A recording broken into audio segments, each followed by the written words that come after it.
الیوم اکملت لکم دینکم واتممت علیکم نعمتی ورضیت لکم الاسلام دینا، آج کے دن ہم نے تمہارا دین، تمہارے لیے دین کو مکمل کر دیا، اپنی نعمت تم پر تمام کر دی اور اسلام کو ایز اے ریلیجن تمہارے لیے پسند کیا دین کے طور پر۔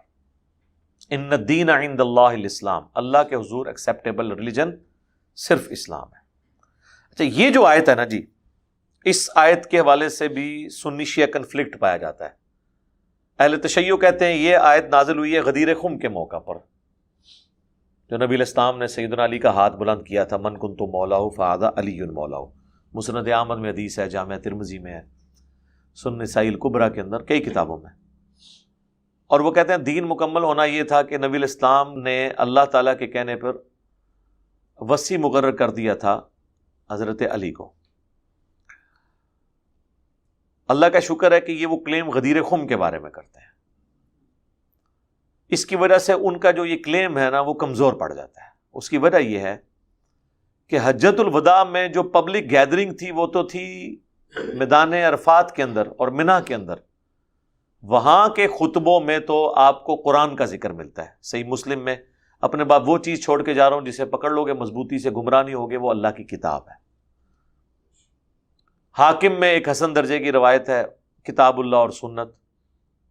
ترمذی میں ایک روایت ہے جس کی صحت میں اختلاف ہے، اس میں قرآن اور اہل بیت کا ذکر ہے، اور آگے ذکر ہے کہ یہ قیامت تک کٹھے رہیں گے، لیکن وہ قرآن اور اہل بیت ایک جنرل ہے کہ قرآن پکڑنا ہے، اہل بیت کے ساتھ اس نے سلوک کرنا ہے، جس طرح کہ غدیر خم پہ فرمایا، جو مسلم شریف میں اوپر تلے 4 حدیث ہیں کہ 2 بھاری چیزیں چھوڑ کے جا رہا ہوں، ان میں پہلی چیز اللہ کی کتاب ہے، اس میں ہدایت ہے، نور ہے، یہ اللہ کی رسی ہے، تم اسے پکڑو، جو اسے پکڑے گا ہدایت پہ ہوگا، جو چھوڑ دے گا گمراہ ہو جائے گا۔ دوسری چیز میرے اہل بیت ہیں، اہل بیت کے معاملے میں تمہیں اللہ کا خوف دلاتا ہوں، 3 دفعہ نبی علیہ السلام نے فرمایا۔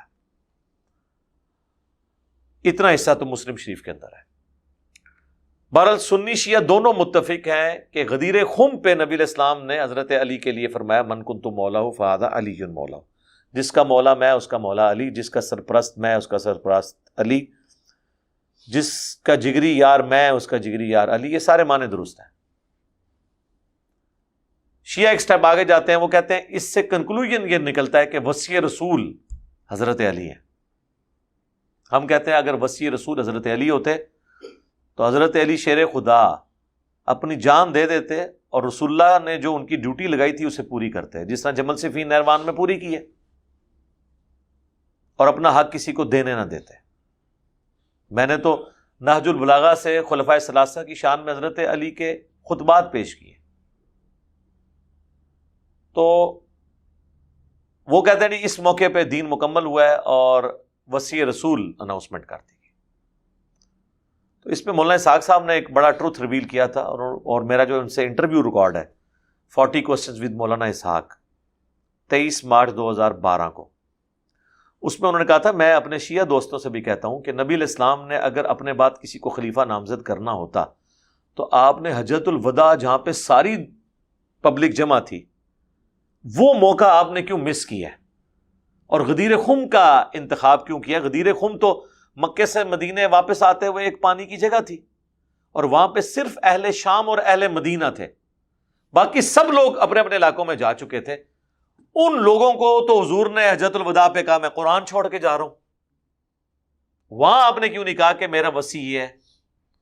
آپ بھی کہہ رہے ہیں غدیر خم پہ کہا، ہم بھی کہہ رہے ہیں غدیر خم پہ، تو انہوں نے کہا کہ غدیر خم پہ اس لیے کہا کہ یہاں پہ اہل شام اور اہل مدینہ تھے، اہل مدینہ افیکٹی تھے، اہل شام اہل مدینہ پہ چڑھائی کرنے والے تھے۔ واقعہ حرہ میں اہل شام نے مدینہ پہ چڑھائی کی، حضرت علی کی بغاوت جو کی اہل شام نے کی جنگ صفین میں، تو ان کو ڈرانا مقصود تھا، اور ان کو بتا دیا کہ میرے اہل بیت کے ساتھ اس نے سلوک کرنا، میں تمہیں اپنے اہل بیت کے معاملے میں اللہ کا خوف دلاتا ہوں۔ جیسے سکران مختصر میں اس کے بارے میں عرض کروں، بعض لوگوں میں یہ بھی ہے، انہوں نے روایتوں میں درج کر دیا کہ یہ حجۃ الوداع کے موقع پر بھی آپ نے یہ بات کہی، مگر وہ نہیں درست بات۔ یہ صحیح صرف یہ کہ غدیر خم کے موقع پر ہی آپ نے یہ بیان فرمایا۔ اور اس سے ہمارے جو شیعہ دوست استدلال کرتے ہیں، اس پر میں نے ان سے کئی بات کہا کہ اگر موقع اس بات کا کہ اہل بیت سے بھی تمسک کرو یا یہ خلافت کا معاملہ، تو یہ میدان عرفات میں آپ کرتے، جہاں سارا عرب جمع تھا وہاں بیان کرتے۔ اب وہ سارے لوگ کوئی یمن کو چلے گئے، کوئی عراق کدھر چلے گئے، ادھر تو شام والے یا مدینہ والے ہی آئے، ان کے سامنے آپ نے یہ خطبہ دیا، وہ موقع آپ نے کیوں مس کر دیا جب ساری امت وہاں جمع تھی؟ وہ وہاں یہ ہدایت فرماتی، وہاں جو صحیح حدیث وہ آپ دیکھتے ہیں صحیح مسلم میں ابو داؤد میں، آپ نے صرف کتاب اللہ کا کہا کہ میں تم ایک چیز چھوڑتا ہوں جس سے ہاں چلو جو ہے نا سنت وغیرہ کا وہ بھی حاکم وغیرہ کی روایتیں بس سارے ہی دیتے ہیں نا، کوئی نہیں، اصل بات جو تھی میں نے کہ تم نے کتاب اللہ چھوڑ رہا ہوں، اس کو پکڑ کر رکھو گے تو گمراہ نہ ہو۔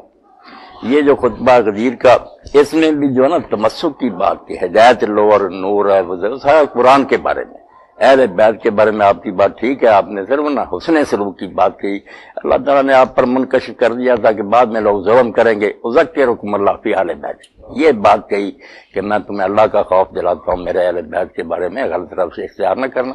ہدایت کی بات جو نا جہاں آتا نا بعد رہتا یہ میرے اہل بیت مسو کرو، وہ بھی نہیں صحیح ثابت ہوئی، نہیں بات جو نا ٹھیک کرنی چاہیے۔ ہاں کتاب جو ہے نا ہدایت کے لیے وہ اللہ کی کتاب ہے، بات باقی جو ہے نا کہ ان کے ساتھ ایک سلوک کرنا۔ پھر ساتھ اس کے جو آتا کہ حضرت زید نے جب یہ بات بیان کیا، لوگوں نے پوچھا اہل بیت کون ہے؟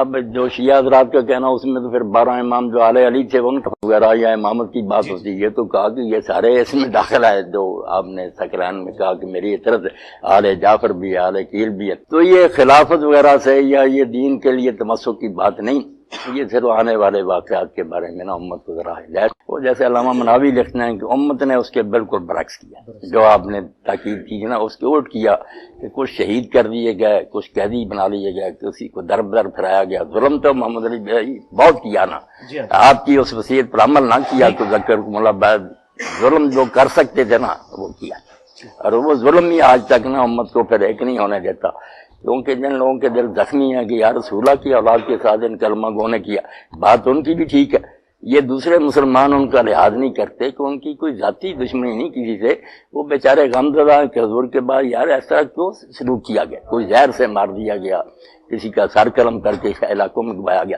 اب یہ بات تو دل سود ہی، ہم 1000 پردہ ڈالے، دل تو جلتا ہے کہ کلمہ گو کا یہ کام نہیں تھا۔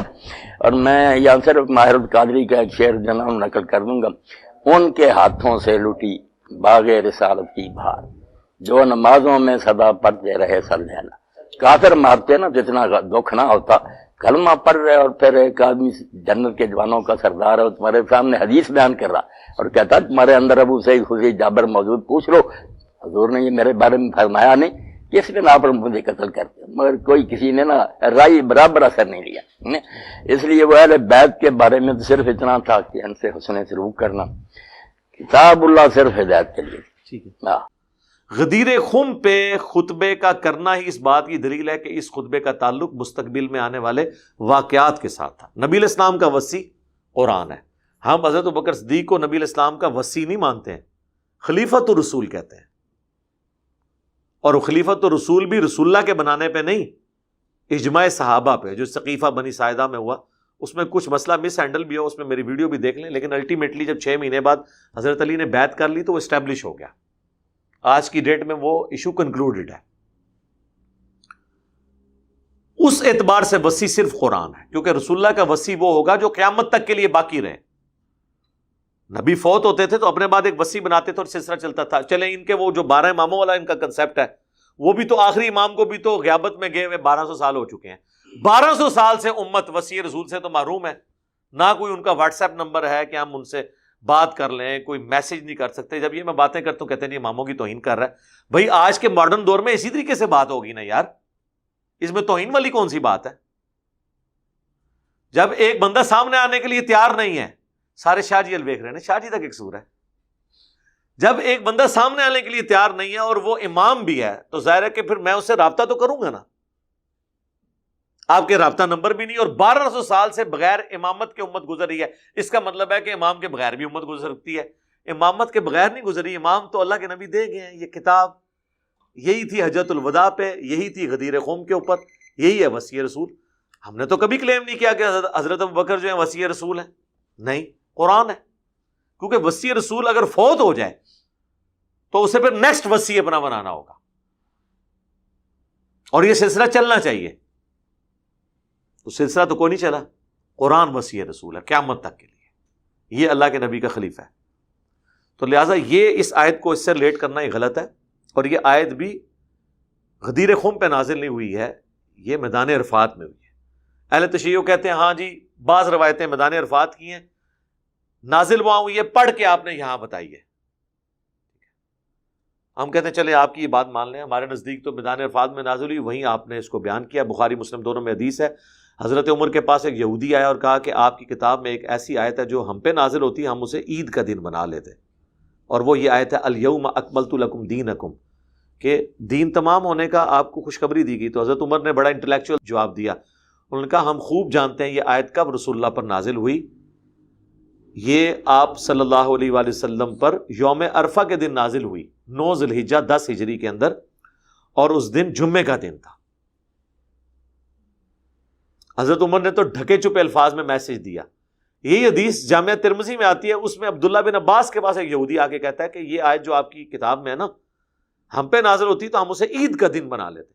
تو حضرت ابن عباس نے کہا اللہ نے ہمیں پہلے ہی اس دن 2 عیدیں دی ہوئی تھی، ایک یوم عرفہ اور دوسرا جمعہ، تو یہ 2 عیدوں والے دن یہ آیت نازل ہوئی ہے۔ اب مجھے بتائیں یوم عرفہ کیا ہماری ڈکلیئرڈ عیدوں میں آتی ہے؟ جمعہ کیا ڈکلیئرڈ عیدوں میں آتی ہے؟ نہیں، لیکن ہم آنری طور پہ اسے عید کہتے ہیں۔ تو سر اگر کوئی میلاد شریف کو عید میلاد النبی کہہ لے آنری طور پہ تو کوئی نہیں چڑھنا چاہیے۔ کوئی غدیر خم کو عید غدیر کہہ لے، کوئی نہیں چڑھنا چاہیے۔ عید غدیر کہنے سے وہ عید وہ والی نہیں بن جانی جو 2 ہماری عیدیں ہیں۔ وہ شیعہ بھی 2 مان رہے ہیں، سنی بھی 2 ہی مان رہے ہیں۔ اس طرح بے شمار عیدیں بنائے، جمعہ 52 عیدیں تو جمعے کی بن گئی۔ جمعہ عید کا دن نہیں ہے مسلمانوں کے لیے، یہ ساری آنری طور پہ عیدیں ہیں، مین عیدیں وہی ہیں 2۔ تو آنری طور پہ جتنی کو بناتے ہیں یہ کوئی جھگڑا نہیں ہے۔ جھگڑا اصلی بات یہ ہے کہ اس میں سے آپ نے نکالنا کیا ہے۔ اگر آپ نے یہ نکالنا ہے کہ جی نبی الاسلام نے اپنا وصی بنایا کسی کو، تو پھر یہ بات پھر بالکل غلط ہو جائے گی۔ نبی الاسلام نے قرآن اپنا وصی بنایا ہے، بخاری مسلم دونوں میں حدیث ہے۔ عبداللہ ابن ابی اوفا سے کسی نے پوچھا کہ نبی الاسلام نے کیا وصیت کرنا امت پہ لازم کیا تھا؟ انہوں نے کہا کہ نبی الاسلام نے ہمیں قرآن پہ چڑھتے رہنے کی وصیت کی تھی۔ صحیح بخاری میں آتا ہے حضور کی وفات والے چیپٹر میں، سیدہ عائشہ کو کوئی آ کے کہتا ہے کہ لوگ تو یہ بات کر رہے ہیں کہ حضرت علی کو رسول اللہ نے اپنا وصی بنایا تھا۔ تو حضرت عائشہ نے کہا حضور کی وفات میری گود میں ہوئی ہے، اللہ کے نبی علیہ السلام نے کسی کے لیے اپنی وصیت نہیں فرمائی۔ حالانکہ یہ موقع تھا حضرت عائشہ یہ کہہ سکتی تھی کہ میرے باپ کو خلیفہ بنایا حضور، نہیں کہا۔ بلکہ اس سے بھی بڑھ کے صحیح مسلم میں حدیث ہے، کسی نے اما عائشہ سے پوچھا کہ آپ بتائیں کہ اگر اللہ کے نبی اپنا خلیفہ کسی کو بناتے تو کسے بناتے ہیں؟ اور انہوں نے کہا کہ میرا خیال ہے کہ حضرت ابو بکر کو بناتے ہیں۔ ان کا اس کے بعد فرمایا عمر کو۔ اس نے پوچھا اس کے بعد، تو کہا ابو عبیدہ ابن جرح کو۔ تو حضرت عائشہ نے کبھی کلیم نہیں کیا حضرت ابوبکر صدیق کو خلیفۃ الرسول یا وصی رسول، اس حوالے سے جو شیعہ اہل سنت پہ الزام لگاتے ہیں یا بعض اہل سنت کلیم کرتے ہیں۔ ہم خلیفۃ الرسول انہیں اس لیے نہیں مانتے کہ نبی نے اپنا خلیفہ بنایا ہے، خلیفۃ الرسول اس لیے مانتے ہیں کہ صحابہ نے چنا ہے۔ رہ گئے نمازیں پڑھنے والی بات، یا وہ کہتے ہیں جی بخاری میں حدیث ہے ابو بکر کے علاوہ سارے دروازے بند کر دو، وہ تو ترمذی میں حدیث ہے علی کے علاوہ سارے دروازے بند کر دو۔ وہ فضائل تو دونوں طرف موجود ہیں۔ نماز تو عبد الرحمن بن عوف کے پیچھے بھی حضور نے پڑھی ہے، ٹھیک ہے۔ اشارے ہونا، یہ میں بھی مانتا ہوں کہ جو غالب چیز یہ ہے کہ نبی علیہ السلام اگر اپنا وصی بناتے ہیں تو حضرت علی کو نہ بناتے ہیں، اس کی وجہ ہے کہ حضرت علی تو حضور کے بچوں کی مانت تھے، تو اس میں یہ ایک عنصر آ سکتا تھا خلافت و ملوکیت والا۔ تو اس معاملے میں زیادہ غلوف سے کام نہیں لینا چاہیے۔ میں نے 3 گھنٹے کی ویڈیو ریکارڈ کروائی ہے، وصی رسول کون ہے اور حدیث قرطاس کا تحقیقی جائزہ۔ وہ کہتے ہیں جی وفات کے وقت حضور نے کاغذ قلم مانگا تھا۔ تو آج تو وہ ٹاپک نہیں ہے، ورنہ تو یہ 3 گھنٹے اسی آیت کے اوپر لگ جائیں۔ میں نے ایک اجمالی گفتگو اس حوالے سے کر دی ہے۔ اللہ تعالیٰ سے دعا ہے جو حق بات میں نے کہی اللہ تعالیٰ ہمارے دلوں میں راسخ فرمائے۔ اگر جذبات میں میرے منہ سے کوئی غلط بات نکل گئی تو اللہ تعالیٰ ہمارے دلوں سے اسے دھو ڈالے، ہمیں معاف بھی فرما دے، ہمیں کتاب و سنت کی تعلیمات پر عمل کر کے دوسرے بھائیوں تک پہنچانے کی توفیق عطا فرمائے۔ سبحانک اللہم و بحمدک، اشہد ان لا الہ الا انت، استغفرک و اتوب الیک، وما علینا الا البلاغ المبین۔ جزاکم اللہ خیرا۔